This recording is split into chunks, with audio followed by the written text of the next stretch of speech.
The Galactic Council chamber buzzed with quiet laughter and murmured conversations as the human ambassador, David Carter, stood before them. His face was calm, but his eyes burned with frustration. He had spent months negotiating, trying to make the other species understand that humanity deserved a place among them, as equals. But today, he could see the truth. They never took humanity seriously. Ambassador Carter, the High Chancellor of the Council, auxiliary named Vortal, leaned forward, his golden eyes gleaming with amusement. You come before us once again with your demands. And once again, we refuse. Murmurs of agreement rippled through the Grand Hall. Representatives from dozens of species sat in their elevated seats, looking down at Carter as if he were an insect. Some smirked. Others whispered to each other.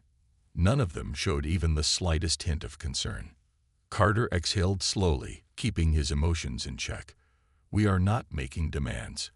We are asking for fairness. We have contributed to the galaxy. Our technology has advanced your fleets, our scientists have helped your research, and our traders have strengthened your economies. Yet you deny us a voice in the Council. You treat us as if we are lesser. Chancellor Vortal chuckled. And so you are. The room erupted in laughter. Some council members shook their heads in amusement, while others simply ignored him, as if his presence was nothing more than an annoyance. You misunderstand, Ambassador, said a reptilian counselor from the Xyrith Dominion, his voice slow and condescending. Your species is young. You have only been part of the galactic community for a few centuries. We have ruled for millennia. You must earn your place. Carter's jaw clenched. He had heard this argument too many times. And what exactly must we do to earn it? We have fought beside you in wars. We have shared our resources, and we have never once broken our word. Yet you are still fragile, Vortal said, waving a hand dismissively. You lack the numbers, the experience, and the power to command respect. The Council cannot grant a seat to a race that has no real strength. Silence filled the hall. Carter took a deep breath and looked at each representative. Their faces showed no fear, no concern, only arrogance. He placed a small data chip on the podium. This is our final message. Humanity will no longer ask for respect. You have made your choice. Now you will face the consequences. The room fell silent for a moment, then erupted in laughter once more. Consequences, Vortal sneered. Are you threatening the Council, Ambassador? Carter smiled, but there was no warmth in it. No, humanity does not threaten. We only act. With that, he turned and walked away, leaving the data chip behind. No one in the chamber realized that this was the last time they would hear a human voice in the Council. No one understood what they had just unleashed. And by the time they did, it would be far too late. The Galactic Council barely noticed when humanity left the chamber. To them, it was nothing more than a dramatic display, another failed attempt by a lesser species to demand a seat among the great powers of the galaxy. But humanity was not a race that begged. Within hours of Ambassador Carter's departure, something strange began to happen. The trade channels that humans maintained with the galactic economy flickered offline. Human corporations, which had once been deeply integrated into interstellar commerce, closed their doors without a word. Entire industrial hubs, responsible for supplying advanced human-engineered materials, went silent. At first, the Council assumed it was a temporary issue, perhaps a bureaucratic slowdown. But when attempts were made to contact human-controlled territories, there was no response. No diplomats, no explanations, just silence. Then, the real impact hit. On the outer colonies, where human engineers had helped build the vast energy networks that powered the Council's fleets, entire grids shut down overnight. The energy cells used to power warships, space stations, and planetary defense systems were designed by human scientists, using human technology. Without their continued maintenance, they failed within days. Supply chains collapsed. Military fleets that relied on human-made parts found themselves stranded in space, unable to operate. Advanced medical facilities that used human nanotechnology reported critical failures. Panic spread. The council called for an emergency meeting. "This is unacceptable," a counselor from the O'Carey Syndicate hissed, slamming his three-clawed hand on the table. "Why has humanity cut off access to its trade and technology? We demand an explanation." No response from their diplomats. A auxiliary technician reported, "All human embassies have been abandoned. Their outposts are empty. It's as if they vanished." Chancellor Vortal leaned back in his seat, narrowing his golden eyes. "They are trying to make us suffer. They believe they can force us to beg for their return." He smirked. "Fools. We do not need them. We are the rulers of the stars. We will adapt."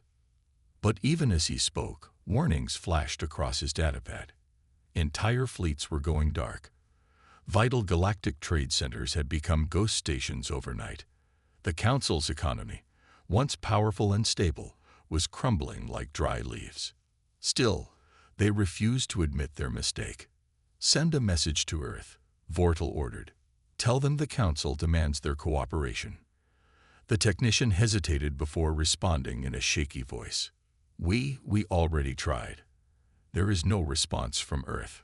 The room fell into stunned silence. Then, another alert came through. A transmission from deep space, one simple message, sent in perfect galactic standard. "You chose to ignore us. Now, you will face the consequences." The Council had underestimated humanity. Now, they would learn the cost of their arrogance. The Galactic Council's arrogance had blinded them to reality, but now reality was slamming into them with full force. The collapse of human trade networks had sent shockwaves through the entire galactic economy. Council fleets drifted uselessly in deep space, their fuel reserves depleted, their ships unable to function without the advanced human-engineered power cores that once kept them operational. Industries that had thrived on human-supplied components found their assembly lines grinding to a halt. Entire planetary economies, dependent on human-built infrastructure, now faced ruin as vital support systems failed one by one. The Council's elite, those who had sneered at humanity's demands, now sat in emergency meetings, their confidence eroding with each passing hour. Chancellor Vortal, usually composed and calculating, now struggled to maintain control. Reports flooded in from every sector, each message worse than the last. The auxiliary fleets were stranded, unable to replenish their specialized energy cells. The O'Carey homeworld had lost half its planetary shielding due to failing human-made stabilizers. Even the mighty Varkish, a species known for their brute strength and warlike nature, found themselves in crisis as their primary weapon systems, optimized with human software, began to malfunction. What had once been a galaxy of order and control was unraveling into chaos, all because a single species had walked away. In desperation, the Council sent emissaries to the remaining neutral systems, hoping to find alternatives to human technology. But no other species had the capability to replicate what humanity had built. The humans had shared their innovations freely, integrating them into the galactic framework, but they had never given away their secrets. Now, with their absence, the galaxy was learning a hard lesson. Dependence on humanity had not been a choice.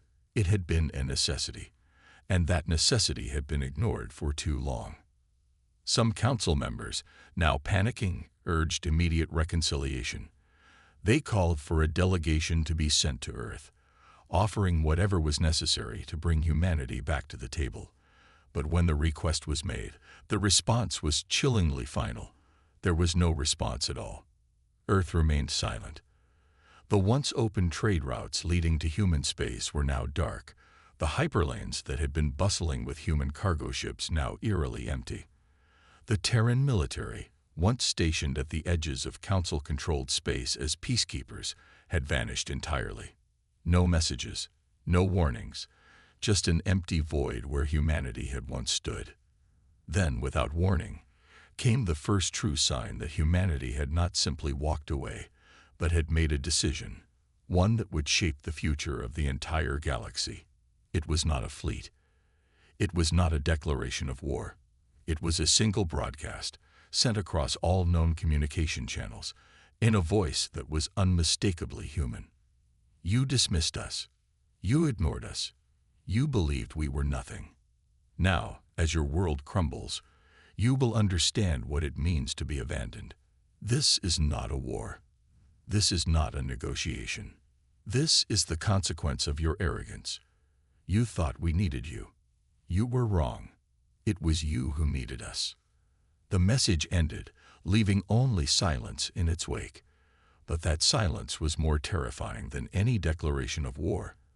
The Council had not just lost an ally, they had lost their lifeline. And now, with their fleets failing, their economy shattered, and their enemies growing bolder in the face of their weakness, they realized the full weight of their mistake.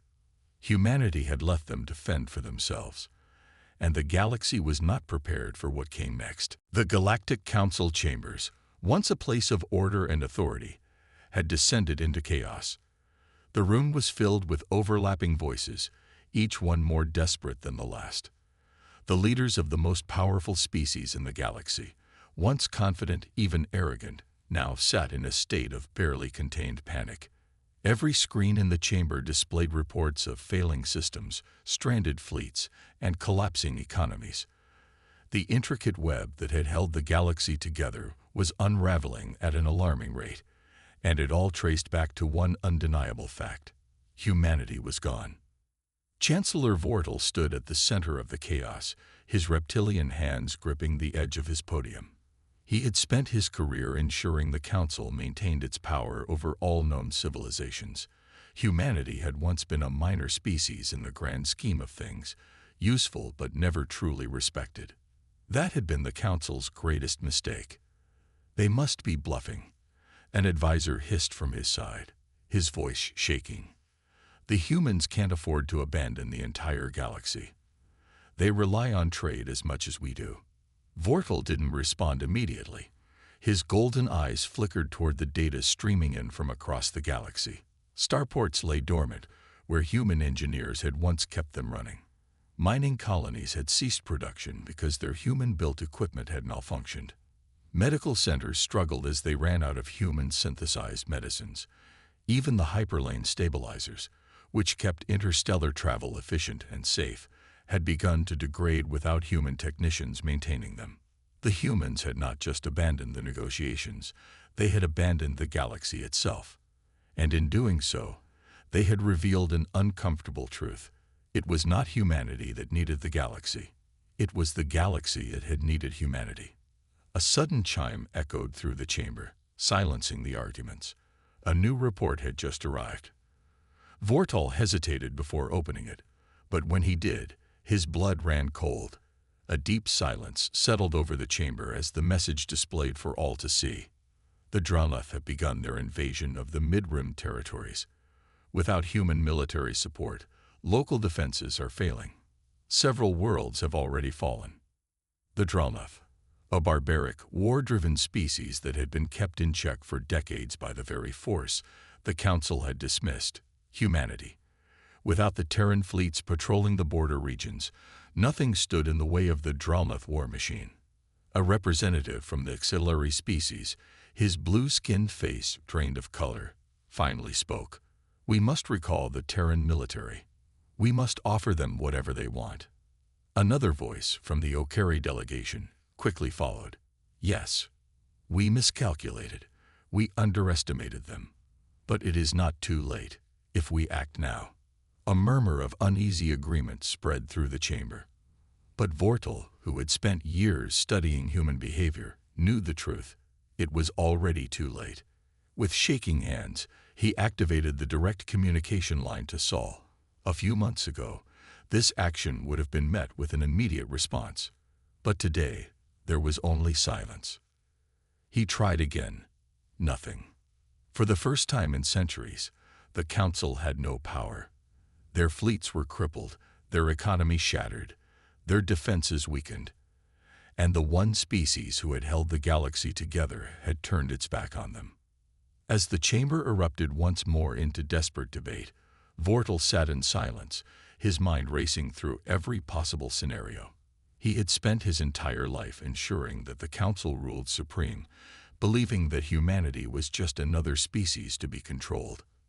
Now, as the Dralna forces tore through the mid-rim, as planets fell one by one, as the galaxy itself seemed to teeter on the edge of collapse, Vortal finally understood the full weight of what they had done. Humanity had given them everything.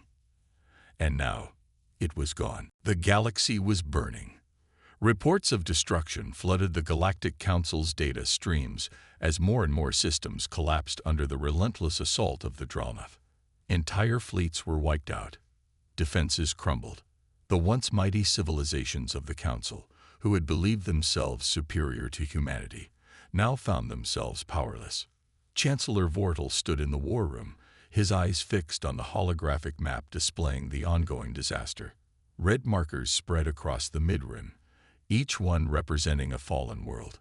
The Dralna were not just attacking. They were consuming.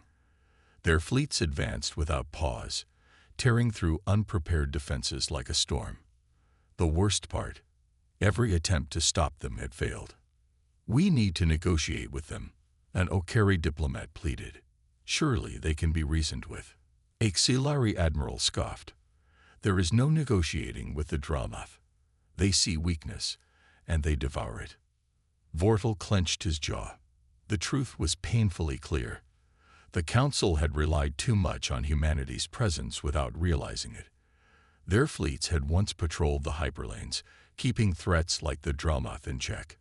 Their technology had reinforced planetary defenses. Their strategies had shaped galactic security. And now, without them, the galaxy was falling apart. "They will not stop," a deep voice rumbled. General Kalos of the Torvani, one of the few remaining military leaders in the Council, spoke with grim certainty. His massive, armored form cast a long shadow over the table.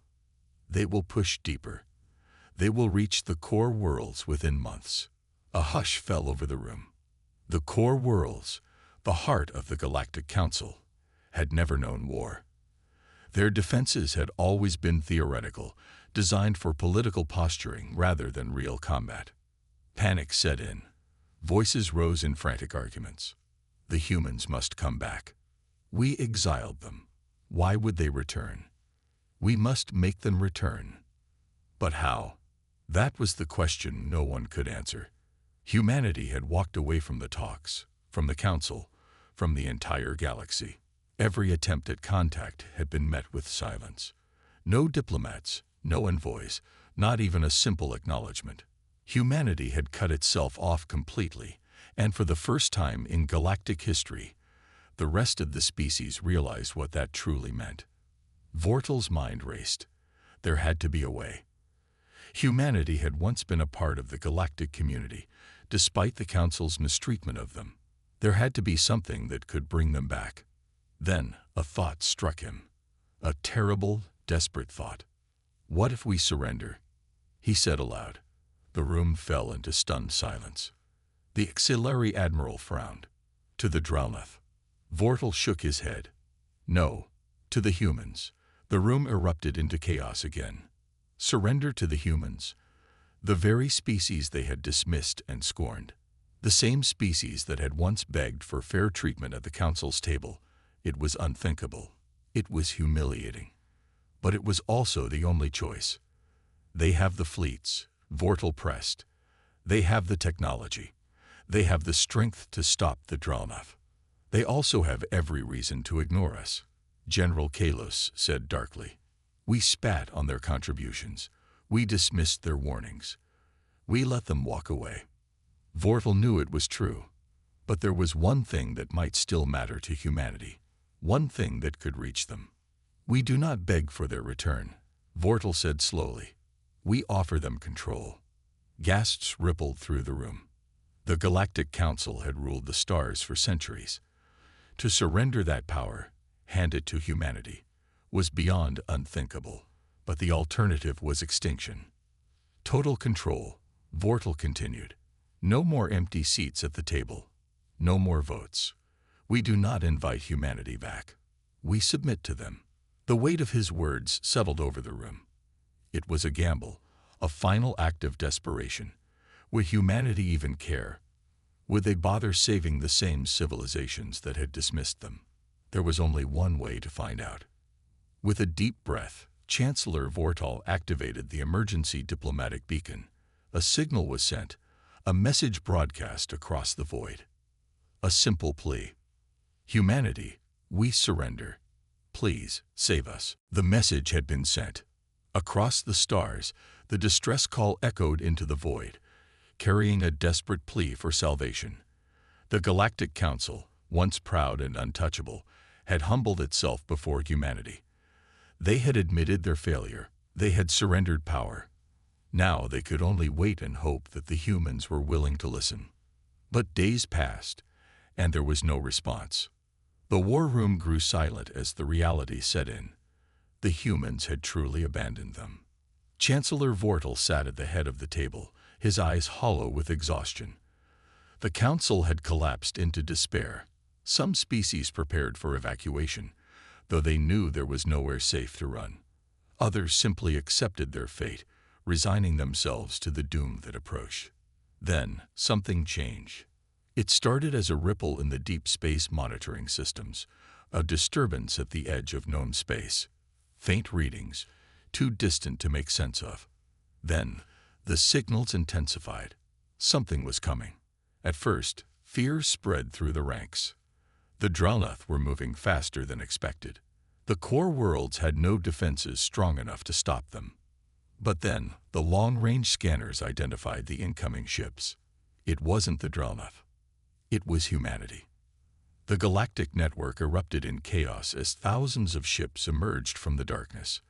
They didn't come through hyperlanes like the Council's fleets. They arrived in ways no one had ever seen before, shifting through real space with terrifying precision, appearing where no fleet should have been able to maneuver. Their engines burned with eerie blue fire, their hulls black and battle-scarred. The Terran Armada had returned. Massive warships, larger than anything the Council had ever built, led the charge. Smaller attack cruisers moved in perfect formation, their movements calculated, deliberate, flawless. They carried no flags, no symbols of allegiance, only the cold steel of vengeance. The humans had not come to talk. They had come for war. The galactic transmission lines flooded as panicked leaders begged for communication. Were the humans here to help, or had they come to take their revenge? For hours, there was no answer. Then, a single message came through. A human figure appeared on the Council's central display. She stood in the command deck of a warship, clad in black armor, her piercing eyes scanning the trembling alien leaders. Behind her, the void of space was filled with human ships, waiting in silence. "You called for us," she said. Her voice was cold, devoid of mercy. "Now you will listen." The council chamber was deathly silent. No one dared to speak. For years, the woman continued, "Humanity warned you. We told you the Drelnoth were a threat. We patrolled your borders. We defended your worlds. And you mocked us. You dismissed us. You pushed us away." She stepped closer to the screen, her expression darkening. "Now, you beg for our help." Chancellor Vortal swallowed hard. "Gully, we surrendered to you," he stammered. "The council is yours. Please, we." The woman raised a hand, and Vortal's voice died in his throat. "You do not give us control," she said. "You lost that privilege the moment you abandoned us. You do not negotiate with humanity anymore." The council leaders shuddered as the weight of her words sank in. "The Drelnoth will burn," she said, her voice like steel. "We will cleanse them from the stars. But understand this, humanity does not save the weak." The screen zoomed out, showing the full might of the human fleet. Rows upon rows of warships, each one powerful enough to wipe out a council world on its own. "You will obey," the woman said, "or you will burn with them." The transmission ended. The council chamber remained in stunned silence. They had asked for humanity's help. They had gotten it. Now, they would learn what that truly meant. The war had begun. Humanity's fleet moved like a storm, sweeping through the stars with terrifying precision. Their ships did not hesitate, did not falter. The Dralnoth, once thought to be the apex predators of the galaxy, were being torn apart. Planets that had fallen to the monstrous invaders were reclaimed in hours. Space stations, long since abandoned, were taken back with ruthless efficiency. But the humans did not stop at mere victory. They hunted the Dralnoth. Across every sector, the galaxy watched in horror as the humans waged war unlike anything ever seen before. Council forces had always fought for survival, for defense. But humans fought with purpose. Their ships moved in perfect coordination, cutting off escape routes, trapping entire Dralnoth fleets. No mercy was given, no negotiations were offered. The Dralnoth, who had terrorized the stars for centuries, now found themselves prey. On one world, the remnants of a Dralnoth invasion force tried to surrender. The humans gave them a single response: total annihilation. Across the galactic network, distress calls echoed as Dralnoth fleets begged for reinforcements. But there were none left to send. Their empire, vast and powerful, was collapsing faster than anyone had thought possible. And the galaxy could do nothing but watch. Within the council chambers, the remaining leaders gathered, their faces pale with fear. They had called for humanity's help. Now, they'd realized their mistake. The humans were not saving the galaxy. They were claiming it. Chancellor Vortal stood before the great holographic map, his claws shaking as he watched the red lines of human conquest spread across the stars. Their fleet wasn't stopping. They weren't just targeting the Dralnoth. They were moving into council space. They are taking everything, a trembling voice whispered. The transmission lines crackled. A new message was incoming. The chamber fell silent as the screen flickered to life. The same human woman appeared. Her armor was dusted with ash, her expression as cold as the void. Behind her, the war raged on, human ships obliterating all that stood in their path. "The Dralnoth are finished," she said. "The war is over." Relief flickered in the council's eyes until she continued. "Now, humanity will decide what comes next." A chill ran through the room. "You abandoned us," she said. "You mocked us. You treated us as lesser. And now you cower before us, desperate to survive." She leaned forward, her gaze piercing through the screen. "The galaxy belongs to us now." The council chamber erupted in chaos. Leaders protested, begged, demanded negotiations, but the human woman did not react. "There will be no more councils," she said. "No more debates. No more arrogance." Her eyes darkened. "There is only humanity." The screen cut out. Across the stars, the last remnants of the old order crumbled. The Dralnoth were gone. The council was powerless, and the galaxy had a new ruler. Humanity had not just won the war. They had claimed the future.